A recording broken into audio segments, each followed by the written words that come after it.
ओम शांती. आज आहे 18/10/2025 ची साकार मुरली. महावाक्य आहे, गोड मुलांनो, आत्म अभिमानी होऊन बसा. मनामध्ये घोटत राहा, मी आत्मा आहे. देही अभिमानी बना. खरा चार्ट ठेवा, तर हुशार बनत जाल. खूप फायदा होईल. प्रश्न आहे, बेहदच्या नाटकाला समजणारी मुले कोणत्या एका लॉ म्हणजे नियमाला चांगल्या रीतीने समजतात? उत्तर आहे, हे अविनाशी नाटक आहे. यामध्ये प्रत्येक पार्टधारीला पार्ट बजावण्याकरिता आपल्या वेळेवर यायचेच आहे. कोणी म्हणेल, आम्ही कायम शांतीधाम मध्येच बसून राहणार, तर हा लॉ नाही आहे. त्याला तर पार्टधारीच म्हणता येणार नाही.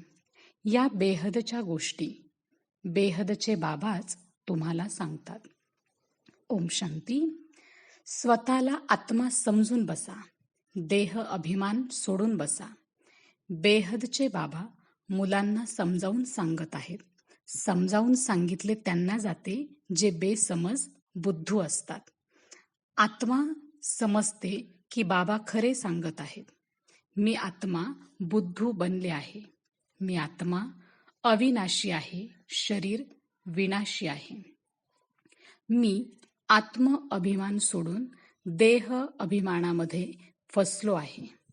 बाबा म्हणतात, सर्व मुले देह अभिमानामध्ये येऊन बुद्धू बनले आहेत.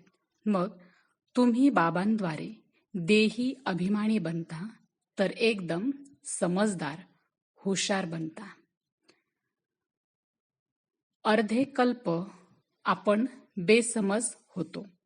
या अंतिम जन्मामध्ये पुन्हा हुशार बनायचे आहे. देह अभिमानामध्ये येऊन ड्रामा प्लॅन अनुसार तुम्ही घसरत आला आहात, म्हणजे अधोगती होत गेली आहे. आता तुम्हाला समज मिळाली आहे, तरी देखील खूप पुरुषार्थ करायचा आहे. कारण मुलांमध्ये दैवी गुण देखील पाहिजेत. मुले जाणतात आपण सर्व गुण संपन्न, 16 कला संपूर्ण होतो. पुन्हा यावेळी अवगुणी बनलो आहोत. कोणताही गुण राहिलेला नाही. तुम्हा मुलांमध्ये देखील नंबरवार पुरुषार्थ अनुसार या खेळाला समजतात. बाबा म्हणतात, मुले समजतात मायेमुळे आम्ही बेसमज बनलो आहोत. आपण पूज्य होतो तर समजदार म्हणजे हुशार होतो. बाबा म्हणतात, हे लक्ष्मी नारायण किती हुशार होते, राज्य करत होते. बाबा म्हणतात, ततत्वम, तुम्ही देखील स्वतःसाठी असे समजा. या खूप खूप समजून घेण्याच्या गोष्टी आहेत. बाबांशिवाय दुसरा कोणीही हे सांगू शकणार नाही. आता जाणीव होते, बाबाच सर्वोच्च बुद्धिवान ते बुद्धिवान असतील ना. एकतर ज्ञानाचा सागर देखील आहेत. सर्वांचे सद्गती दाता सुद्धा आहेत. बाबा म्हणतात, योगाद्वारे तुम्ही भविष्य 21 जन्म निरोगी बनाल. तुमचे सर्व रोग दुःख नष्ट होतील. तुम्ही मुक्तिधाममध्ये निघून जाल. अविनाशी सर्जनकडे एकच औषध आहे. येऊन एकच इंजेक्शन आत्म्याला लावतात. बाबा म्हणतात, मी येऊन या पतितापासून तुम्हाला पावन बनवतो. शांतीधामला पावन दुनिया म्हणता येणार नाही. स्वर्गालाच पावन दुनिया म्हणणार. बाबा म्हणतात, सर्वजण म्हणतात आठवणीमध्ये राहणे खूप कठीण आहे. आपल्याला जितके वाटते तितके आठवणीमध्ये राहू शकत नाही. कोणी जर सच्चाईने चार्ट लिहिला तर खूप फायदा होऊ शकतो. बाबा मुलांना हे ज्ञान देतात की मन मनाभव. तुम्ही अर्थासहित म्हणता. तुम्हाला बाबा प्रत्येक गोष्ट यथार्थ रीतीने अर्थासहित समजावून सांगतात. बाबांना मुले अनेक प्रकारचे प्रश्न विचारतात. बाबा म्हणतात, माझे कामच आहे पतितांना पावन बनवणे, मला तर बोलवताच याकरिता. बाबा म्हणतात, तुम्ही जाणता की ही काट्यांची दुनिया आहे, जंगल बनलेले आहे आणि लक्ष्मीनारायण तर फूल आहेत. बाबा म्हणतात, ही केवळ शिवजयंतीच नाही परंतु त्रिमूर्ती शिवजयंती आहे. जरूर जेव्हा शिवाची जयंती असेल तर ब्रह्माची देखील जयंती असेल. शिवाची जयंती साजरी करतात, परंतु ब्रह्माने काय केले? लौकिक, पारलौकिक आणि हे आहेत अलौकिक पिता. बाबा म्हणतात, सर्वांची ज्योत जागृत करण्यासाठी बाबा आलेले आहेत.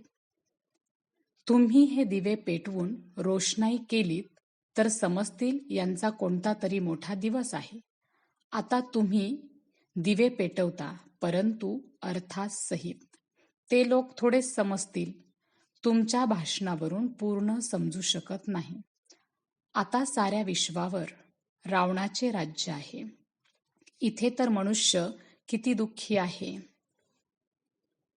अच्छा, गोड गोड खूप खूप वर्षानंतर भेटलेल्या मुलांप्रती मातपिता बापदादांची प्रेमपूर्वक आठवण आणि सुप्रभात. आत्मिक पित्याचा आत्मिक मुलांना नमस्ते. धारणेसाठी मुख्य सारांश आहे.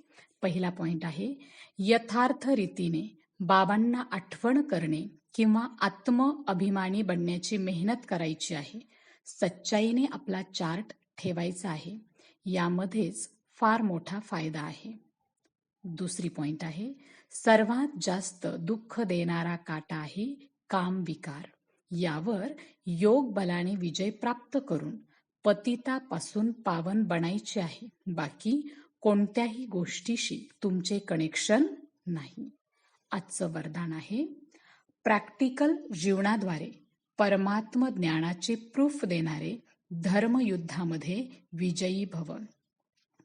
प्रॅक्टिकल जीवनामध्ये परमात्म ज्ञानाचे प्रूफ देणारे धर्मयुद्धामध्ये विजयी भव. स्पष्टीकरण आहे, आता धर्मयुद्धाच्या स्टेजवर यायचे आहे. त्या धर्मयुद्धामध्ये विजयी बनण्याचे साधन आहे तुमचे प्रॅक्टिकल जीवन. कारण परमात्म ज्ञानाचा पुरावाच तुमचे प्रॅक्टिकल जीवन आहे. तुमच्या व्यक्तिमत्वामधून ज्ञान आणि गुण प्रॅक्टिकलमध्ये दिसून यावेत. कारण आजकाल चर्चा करून आपले व्यक्तिमत्व सिद्ध करू शकत नाही, परंतु आपल्या प्रॅक्टिकल धारणायुक्त व्यक्तिमत्वाद्वारे एका सेकंदामध्ये कोणालाही शांत करू शकता.